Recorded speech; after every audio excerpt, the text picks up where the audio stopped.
इसमें बहुत सारे बीएलओ हैं हमारे जो अध्यापक हैं और चुनाव में अलग अलग जगह ड्यूटी लगी।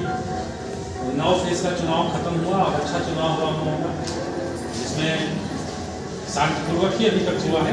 जैसे सेवा में भी मैं अभी हूँ, तो अगर मैं कहीं फील्ड में जाता हूँ तो उसका मुझे एकदम सीधा सा ये फ़ायदा मिलता है कि मैं बहुत जल्दी जनता के करीब हो जाता हूँ। क्योंकि जब आप रूल को ब्रेक करते हैं तभी आपके ऊपर अन्यथा आपके ऊपर प्रेशर पड़ता है। वह पथ की पथ कुशलता क्या, जिस पथ में बिखरे सूल न हो, नाविक की धैर्य कुशलता क्या, धाराएं गत प्रतिकूल न हो। नमस्कार दोस्तों, स्वागत है आपका कोई इंस्पायरिंग और इन्फॉर्मेटिव वीडियो में। जैसे कि हम बहुत सारे टॉपर्स का इंटरव्यू करते हैं, लेकिन अब जो हम इंटरव्यू करने वाले हैं ऑफिसर्स का इंटरव्यू करने वाले हैं। तो आज उसी कड़ी में हमारे साथ आशीष कुमार मिश्रा सर हैं, ब्रह्मपुर ब्लॉक के ब्लॉक डेवलपमेंट ऑफिसर पर। तो सर से हम बातचीत करेंगे कि सर अपने सर्विस में रहते हुए सर कैसे अपनी कार्यशैली को धरातल पर ला रहे हैं और क्या क्या चुनौतियाँ होती है बेसिकली एक ऑफिसर्स की, कि वो कैसे उसको मतलब कि एक नीति निर्माण करते हैं और जो उनको समस्याएँ होती है आम पब्लिक की उसको कैसे डील करना होता है। तो सर से हम इसी बारे में बातचीत करेंगे। तो अभी तो हम चैनल को सब्सक्राइब नहीं किया, चैनल को सब्सक्राइब करें। सर सबसे पहले बहुत बहुत बहुत बधाई सर कि आपने बहुत ही सर मतलब कि अपना कीमती समय से निकाल के और समय दिया सर। तो सबसे पहले आपको हम स्वागत करते हैं चैनल में सर।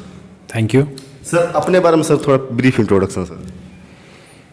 देखिए, मैं मूलतः उत्तर प्रदेश का रहने वाला हूँ, लेकिन 2013 में 53वीं से 55वीं बैच में मेरा बीपीएससी के माध्यम से यहाँ चयन हुआ और मैं बिहार में लगभग 8 सालों से सेवा दे रहा हूँ। और मैंने ये अनुभव किया कि बिहार की जो प्रशासनिक प्रणाली है वह जनता की बहुत करीब वाली है।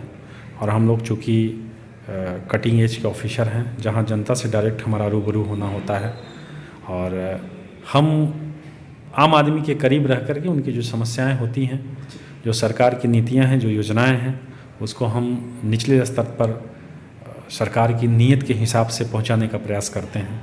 यही हम लोग अच्छी बात जी सर। अब तक सर आपने बिहार में सर कहाँ सर वीडियो पोस्ट पर सर अपने सेवाएँ दी हैं?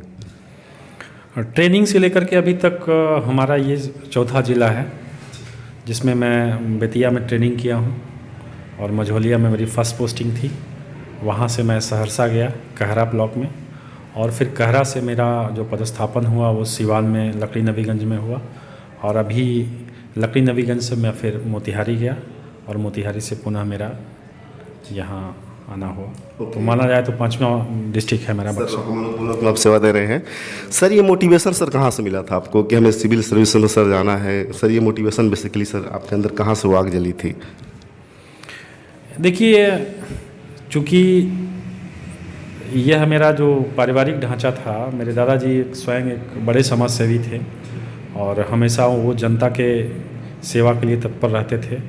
मूलतः मुझे उन्हीं से प्रेरणा मिली कि आप एक पद पर रहते हुए कितना आसानी से आप जनता की सेवा कर सकते हैं। सारा मोटिवेशन मुझे वहीं मिला और मेरे चाचा जी जो थे और उन्होंने मुझे इस तरफ बढ़ने के लिए प्रेरित किया, जिसकी वजह से मैं यहाँ हूँ और मैं जितना मेरी क्षमता है मैं पब्लिक के लिए देने का प्रयास कर रहा हूँ।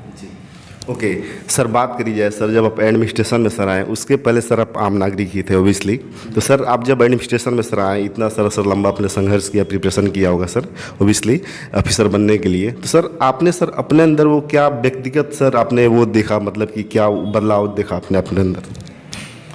देखिए, एक उद्देश्य होता है इंसान का कि वह जब अपना कोई लक्ष्य निर्धारण करता है कहीं आगे बढ़ने के लिए, तो अगर उसमें वो मन से लगता है कि मुझे ये काम करना है और उसकी समर्पण की भावना अच्छी होती है, तो स्वाभाविक है कि उसको उसके लक्ष्य की प्राप्ति होती है।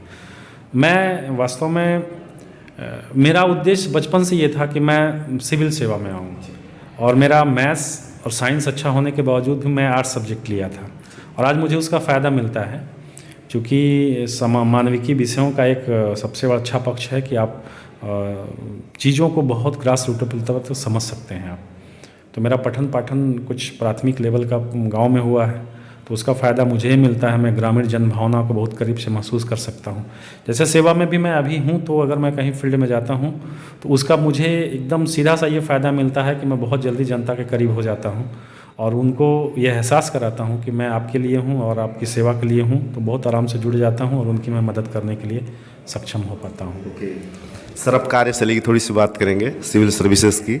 जैसे कि सर बहुत सारे एस्पिरेंट्स सर ऐसे होते हैं कि उनको ये लगता है कि जैसे कि सिलेक्ट हो जाने के बाद बहुत आराम की जॉब हो जाएगी, लेकिन सर क्या क्या वो बेसिकली सर चुनौतियाँ होती है जिसका सामना sir as a bureaucrat sir करना होता है? देखें, सेवा जो होती है वो सेवा शब्द से यह जुड़ा हुआ होता है कि आप अपने लिए नहीं काम करते हैं। सेवा का जो अगर दर्शन हम समझें तो सेवा का मतलब ही है कि हम दूसरे के बस में रह के काम करते हैं। अगर कोई यह सिविल सेवक यह सोचे कि मैं बहुत पद पे प्राप्त हो करके, मैं बहुत बड़ी कुर्सी प्राप्त करके मैं बहुत आराम की ज़िंदगी जीऊँगा और उसमें आनंद की खोज करेगा, तो वो ये सरासर गलत है। क्योंकि जब सेवा के नाम पे बातें हैं तो आपको लगता है कि आप जनता की सेवा करते हैं, और जनता की समस्याओं की सेवा में अगर आपको आनंद मिलता है वही आनंद प्राप्त कर सकते हैं। नहीं तो अगर आप बड़े कुर्सी, बड़ा घर, बड़ी गाड़ी के चक्कर में आप इस सेवा में आना चाहते हैं तो आपको हमेशा दुख ही मिलेगा, आप कभी सुख नहीं पाइएगा। स्वाभाविक है, चूँकि आपकी फील्ड में रहिएगा तो रोज़ चुनौतियाँ रहेंगी, कभी राहत रहेगी, कभी आपदा रहेगी, कभी एक्सीडेंट होगा, कभी पब्लिक की चीज़ें रहेंगी। अगर आपको ये चुनौती रोज़ झेलना है और रोज़ झेलने के बाद भी आप कहेंगे कि मैं बहुत आराम से रह लूँगा, बहुत भौतिक सुविधाओं का भोग करके रह लूँगा, तो वहाँ संभव नहीं है। अगर आपके अंदर सच्ची सेवा भावना है तो यह सच्चाई है कि आपको जो दरिद्र नारायण की सेवा करके जो आनंद मिलता है वह शायद आपको कभी भौतिक सुविधाएं वो आनंद दे ही नहीं सकती हैं। क्योंकि भौतिक सुविधाओं की एक सीमा है, उससे ज़्यादा आपको शारीरिक सुख मिल सकता है, लेकिन मेंटल सेटिस्फेक्शन आप अच्छे काम से ही पाते हैं। और जो भी ऑफिसर इसमें अपनी प्रसन्नता और खुशी ढूंढेगा वो तो हमेशा स्वस्थ, सुखी और संपन्न होगा। और जो भौतिक सुविधाओं में अपनी प्रसन्नता ढूंढेगा, स्वाभाविक है कि उसकी रोज़ चुनौतियां रहेंगी, रोज़ परेशान होगा, रोज़ प्रेशर में होगा और उसको असंतुष्टि छोड़ के और कुछ नहीं मिलेगी। ओके सर, बात करी जाए सर कोई भी सर नीति है सर उसको धरातल पर सर लाने के लिए सर एज ए ब्यूरोक्रेट, चूँकि सर आपका अनुभव है सर, कैसे सर काम करना होता है बेसिकली, और सर कैसे आप लोग काम करते हैं? नीतियों को तो चूँकि प्लानिंग हमारा विभाग ही करता है, हम लोगों का काम जो होता है एग्जीक्यूशन होता है, धरातल पे लाना होता है। तो अगर हम जो नीतियाँ ऊपर से बनाई गई हैं, जो कि बहुत सोच समझ के बनाई जाती हैं, प्लानिंग बनाने वाले हमारे टॉप मोस्ट ब्यूरोक्रेट्स हैं, वो बड़े अनुभवी और मैच्योर हैं, वो जो नीति धरातल के लिए बनाते हैं बहुत अच्छी बनाते हैं। लेकिन हम लोग कितना अच्छी तरह से व्यवहारिक तरीके से पब्लिक के बीच उसको ले जाते हैं, उनको मोटिवेट करते हैं, उनको समझाते हैं। अगर हम इसमें इस चीज़ को बताने में सफल रहे कि यह नीति आपके लिए कितना लाभदायी है, तो स्वाभाविक है वह नीति 100% हमको उसका लाभ देगी।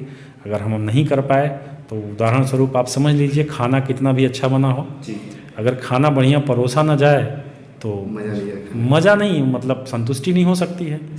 किसी को दाल मिलेगी तो किसी को चावल नहीं मिलेगा, तो स्वाभाविक है उसकी जो उद्देश्य है भोजन का वो मिल ही नहीं पाएगा। तो नीतियों के साथ भी वही चीज़ है। जी सर, बात ये होती है कि बहुत सारे एस्पिरेंट्स सर होते हैं, स्टूडेंट हो जो प्रिपरेशन करते हैं सर दिल्ली के मुखर्जी नगर में, बड़े बड़े शहरों में सर बीपीएससी की या फिर यूपीएससी की, सर बड़ा वो कंफाइन हो जाते हैं, अपने दोस्तों से भी बात नहीं करते हैं, मित्रों से भी बात नहीं करते हैं, अपनी सोसाइटी से भी कट जाते हैं, रूम में कमरे में बंद हो जाते हैं सर।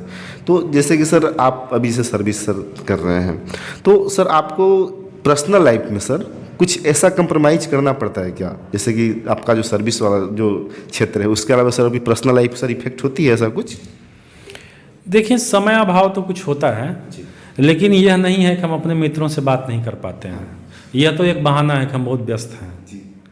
क्योंकि सेवा में आने का मतलब यह नहीं है कि आप सेवा में आना आपका साध्य है। सेवा आपके विचारों की तुष्टीकरण का एक माध्यम है कि जहां आप एक पहचान और पद प्राप्त करके अपने उद्देश्यों की पूर्ति करते हैं।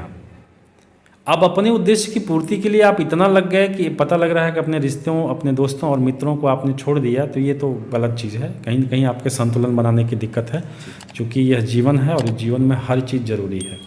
आपके मित्र भी ज़रूरी हैं, आपका परिवार भी ज़रूरी है, आपका काम भी ज़रूरी है।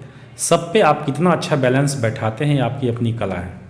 क्योंकि जीवन जीने की एक कला है, आप कितना अच्छा कलाकार की तरह जी लेते हैं, आपकी अपनी बात है। जी सर जो है कि इथिकल वैल्यू की बात होती है कि ब्यूरोक्रेसी में इथिकल वैल्यू का इंपॉर्टेंस बहुत ज़्यादा होता है सर। क्या कभी सर ऐसा भी होता है कि उसका समझौता वगैरह करना पड़ता है क्या, कोई जैसे प्रेशर वगैरह कहीं से आया तो सर? देखिए, इथिकल वैल्यू केवल ब्यूरोक्रेट्स के लिए नहीं, सबके लिए ज़रूरी है। क्योंकि जिस समाज में इथिकल वैल्यू नहीं होगी वह कभी अपने उद्देश्य की पूर्ति नहीं कर पाएगा और न भी कभी अच्छे समाज की कल्पना की जा सकती है। वास्तव में अगर आप नियमानुकूल काम करते हैं और आपकी काम करने की शैली अच्छी है तो बहुत टैक्टिकल तरीके से आप किसी भी प्रेशर को हैंडल कर लेते हैं। क्योंकि जब आप रूल को ब्रेक करते हैं तभी आपके ऊपर अन्यथा आपके ऊपर प्रेशर पड़ता है। आप सही काम करते हैं, आपके पास कोई प्रेशर आता है उसको सही तरह से कन्विंस कर दीजिए, आप सामने वाले को बता दीजिए तो कभी आपके ऊपर प्रेशर नहीं बनाएगा। क्योंकि अब वो ऐसा युग नहीं रह गया है कि ज़बरदस्ती कोई आपसे काम कराए। हर व्यक्ति पढ़ा लिखा है, हमारे जो ऊपर के नेता हैं पढ़े लिखे हैं। अगर उनको सही तरीके से आप कन्विंस कर दीजिए कि सर ये रूल है, ये बायलॉज ये नहीं हो सकता है, तो कोई आपके ऊपर एक्स्ट्रा प्रेशर नहीं बनाएगा। ये आपकी कला है कि आप कितना बढ़िया समझा लेते हैं। ओके सर, जैसे कि आपने बताया कि सर ऊपर के सर जैसे लीडर वगैरह हैं तो सर यहाँ पे मतलब ये कहा जाता है, जैसे कि मार्केट में बातें कही जाती है कि जैसे ब्यूरोक्रेट्स पे लीडर का और जो स्थानीय स्तर के जो नेता लोग होते हैं वो भी प्रेशर बनाते हैं, दबाव डालते हैं सर। तो ऑब्वियसली सर सबकी लाइफ में ऐसा सर आता होगा, आप लोग की लाइफ में भी ऐसा, तो सर कैसे उसको सर आप लोग हैंडल करते हैं? देखिए, हम लोगों को लेवल पे तो इतना कोई प्रेशर नेता का नहीं आता है, क्योंकि नेता भी तो जनता के ही सेवक हैं। जनता उनके पास जाती है और जनता जाएगी तो स्वाभाविक है जनता की बात सुनना उनका कर्तव्य है। वो अपनी बात को एक ब्यूरोक्रेट्स के पास रखते हैं, लेकिन अगर काम होने लायक है तो आप करिए और नहीं होने लायक है तो उनको कन्विंस कर दीजिए कि सर ये काम नहीं हो सकता है, ये नियम से नहीं है, तो कभी आपके ऊपर प्रेशर नहीं बनेगा। ये लोकतंत्र का एक सिस्टम है कि भाई सबकी बात, जनता की बात सबको सुनना है। इसी तरीके से चीज़ें डील हो जाती हैं, ऐसा कुछ नहीं। ओके सर, आपसे मैं पिछले 3-4 दिनों सर आपसे मैं मिल रहा हूँ सर। बड़ा डाउन टू अर्थ पर्सन है और बड़ा मतलब कि सोसाइटी से सर जुड़ाव मतलब आपका है सर। सर हमारे सर जैसा ब्लॉक है हमारा ब्रह्मपुर ब्लॉक, तो सर यहाँ पे क्या सर नया करने वाले हैं सर? हम लोग के लिए क्या नया करेंगे आप? क्या सर जैसे कि नीति बना रहे हैं? देखिए, नया हम लोग कुछ नहीं करते हैं। जो आपके पास है उसी को निखार दीजिए, वही नया है आपके लिए। जैसे हमारी बहुत सारी स्कीमें हैं जो चल रही धरातल पे। सबसे बड़ी बात तो स्वच्छता कार्यक्रम ही हमारा है। हमारा 7 निश्चय की स्कीमें हैं, हमारी जो है आपकी स्कूल की ही जो सारी स्कीम है। अगर हम इन चीज़ों को सही तरीके से लागू करें, जैसे अभी हमारे यहाँ कृषि का ही मामला है, तो कृषि एक बड़ा फैक्टर है, क्योंकि ग्रामीण क्षेत्र में सबसे अधिक रोजगार क्रिएट करने का माध्यम कृषि है। लेकिन अगर हमारे जैसे ऑफिसर्स अगर थोड़ा सा किसानों के से मिलें, अगर उनकी समस्याओं से रूबरू हों, उनको थोड़ा सा मोटिवेट अच्छी तरह से करें तो हमारी चीज़ें चेंज हो सकती हैं। जैसे अभी रबी की फसल का सीज़न है तो बहुत सारे ऑफिसर्स नहीं इंटरेस्ट लेते हैं, लेकिन ये कहा जाता है ना कि भारत का जो मुख्य आधार है वो कृषि अर्थव्यवस्था का है। इंटरेस्ट लेना चाहिए, क्योंकि अगर आप विकास से जुड़े हुए हों तो किसका विकास करना चाहते हैं? आपके पास किसान हैं, जब तक किसान खुशहाल नहीं होगा तब तक और हम कैसे खुशहाल बना सकते हैं कृषि को? तो कृषि में जो छोटे छोटे आउटपुट्स हैं, जैसे धान हुआ है, उनकी अगर धान अधिप्राप्ति समय पे हो जाती है, उनको बीज की समस्या है, अगर हम उनको मोटिवेट करके सही समय पे सही कैटेगरी का बीज दिलवा देते हैं, उनकी सिंचाई की समस्या का समाधान कर देते हैं, अगर किसान खुशहाल होंगे तो स्वाभाविक है हमारी खुशहाली का आंकड़ा बढ़ जाएगा। सर अब लास्ट क्वेश्चन सर मैं आपसे पूछना चाहता हूँ कि ये सर अपने समय में सर आप हिंदी लिटरेचर के स्टूडेंट रहे हैं और बीपीएससी भी सर हिंदी लिटरेचर सर आपने निकाला है, तो सर 2 शब्द सर उनके लिए हिंदी लिटरेचर का कोई सर पंक्ति या 2 गुनगुनाइए सर, 2 शब्द, जिससे उनको मोटिवेशन मिले सर। देखिए, चुनौती तो यही होती है कि हम लोग रोज़ चुनौतियों से लड़ते हैं, लेकिन एक कविता है जो हमेशा हम लोगों को प्रेरित करती है कि विपरीत परिस्थितियों में जो व्यक्ति काम करता है उसी का अनुकरण किया जाता है। तो एक है, हमारे एक मित्र हैं, वो भी गुनगुनाते हैं, बहुत करीबी हम लोग एक साथ रहे हैं। वह पथ की पथ कुशलता क्या, जिस पथ में बिखरे सूल न हो, नाविक की धैर्य कुशलता क्या, धाराएं गत प्रतिकूल न हो।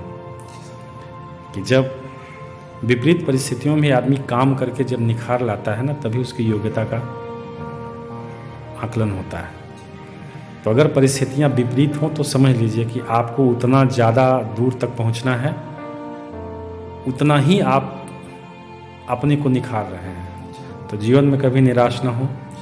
आपके पास जो वक्त है, जो समय है, आपके पास जो चीज़ें हैं, आपको ईश्वर ने जो प्रदान किया है उसको आप रिस्पेक्ट दीजिए। वो चाहे स्वास्थ्य हो आपका, चाहे पैसा हो, चाहे भाई हो, चाहे रिश्ते हैं। अगर आप उनकी इज्जत करेंगे, उनको सम्मान देंगे, तो वो आपको सम्मान देंगे और हमेशा आप एक खुशहाल जीवन की तरफ बढ़ते जाएंगे। धन्यवाद। ओके सर, बहुत बहुत शुक्रिया आपका, आशीष कुमार मिश्रा सर। तो दोस्तों, हमारे साथ यही थे आशीष कुमार मिश्रा सर। वीडियो है हमारे ब्लॉग के, ब्रह्मपुर ब्लॉग के, और सर अपने नीति निर्माण से और कार्यशैली से तमाम लोगों को प्रभावित कर रहे हैं, उनके जीवन में अच्छा मतलब कि समय लेके आ रहे हैं।